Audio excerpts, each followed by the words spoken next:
भगवान ने सभी अपने सखाओं को, मित्रों को एक जगह एकत्रित किया और भगवान ने कहा ग्वाल बालों से, मित्रों से, मित्रों, बोले हाँ, बोले चलो आज एक खेल खेलेंगे।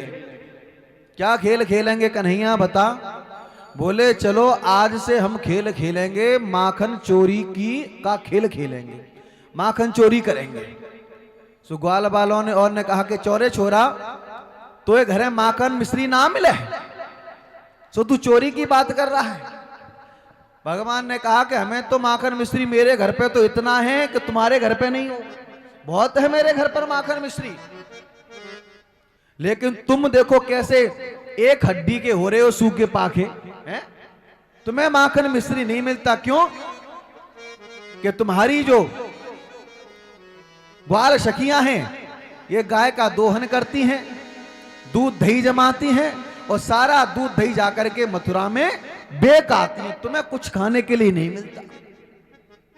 इसलिए मैं कह रहा हूं तुम एक हड्डी के दिखाई दे रहे हो, माखन मिश्री खाओगे तो तुम्हारा काम बन जाएगा।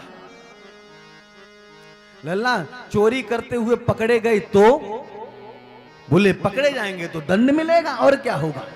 बोले हम पे तो चोरी करवो नहीं आवे लल्ला, हम तेरे संग रहेंगे कैसे? तो भगवान ने कहा एक काम करो। बोले क्या?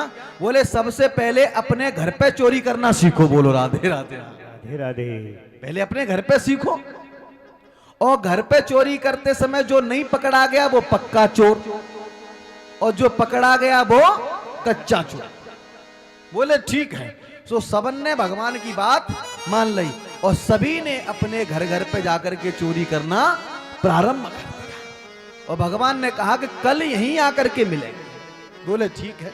तो सब ग्वाल वालों ने अपने घर जाकर के चोरी की, कुछ पकड़े गए, कुछ नहीं पकड़े गए, कुछ की पिटाई हुई, कुछ सो गए, कुछ भूल गए, लेकिन सब आकर के उसी रास्ते पे मिले।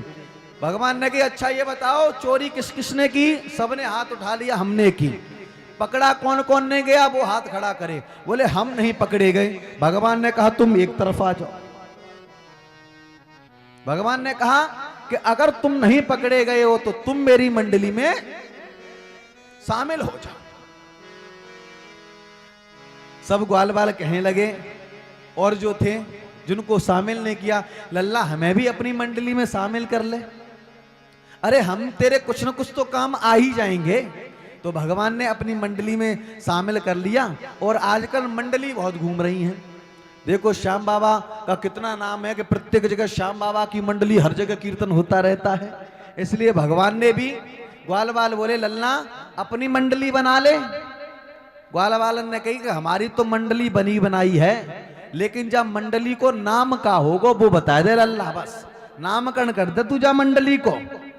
भगवान ने कहा कि मंडली बनी बनाई है, और मंडली का नामकरण हम करते हैं बाल गोपाल चौर सखा मंडल। जो भी भर्ती होना चाहे कृपया इसी पते पर संपर्क करें। हाँ। मोहर लग गई। और इस मंडली के प्रधान अध्यक्ष कौन है? गोविंद भगवान, भगवान श्री कृष्ण। चोरी क्यों इन्होंने माखन की? चोरी की लीला अद्भुत है। क्या भगवान के यहां माखन मिश्री नहीं था? अरे यशोदा के यहां 9 लाख गायें थी, तो फिर भगवान ने माखन की चोरी क्यों की? भगवान ने माखन की चोरी नहीं की। गोपी कहते किसे हैं? गोपी इंद्रियम कृष्णम रसम पिबत शह गोपी। भगवान ने गोपियों के मन का हरण कर लिया, और जब मन का हरण हो जाता है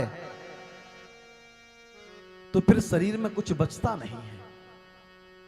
माखन को क्या कहते हैं? नवनीत। गोपियां कौन हैं? गोपियों के बारे में अगर जानकारी और लेनी अच्छी तरीके से कि गोपियां कौन हैं, तो महाराज गर्ग संहिता को पढ़ो। उसमें एक प्रकार की गोपी नहीं है, कई प्रकार की गोपियों का वर्णन है। ब्रज जितने भी, जब भगवान ने रामावतार धारण किया, भगवान वन में गए, भगवान को जितने भी संत महात्मा देखते हैं, निहारते हैं, कहते हैं कि हमें ये पति रूप में मिल जाए, हमें भगवान के संग रहने का एक मौका मिल जाए। भगवान सबकी मन है स्थिति को समझ जाते हो। कहते हैं कि इस अवतार में तो मैंने एक पत्नी व्रत धारण किया है, लेकिन जब कृष्ण बन करके आऊंगा द्वापर में, तब एक पत्नी व्रत धारण करके नहीं आऊंगा। तुम सभी गोपी बन करके चले आना, तुम्हारा उस समय मनोरथ में पूर्ण अवश्य करूंगा। साधन सिद्धा, जितने भी वेद के मंत्र हैं वो सब गोपी बन करके आई हैं। भगवान ने माखन की चोरी नहीं की है, भगवान ने गोपियों के चित्त की चोरी कर ली है, मन को चुरा लिया है। भगवान को माखन चोरी करने की कोई इच्छा नहीं थी।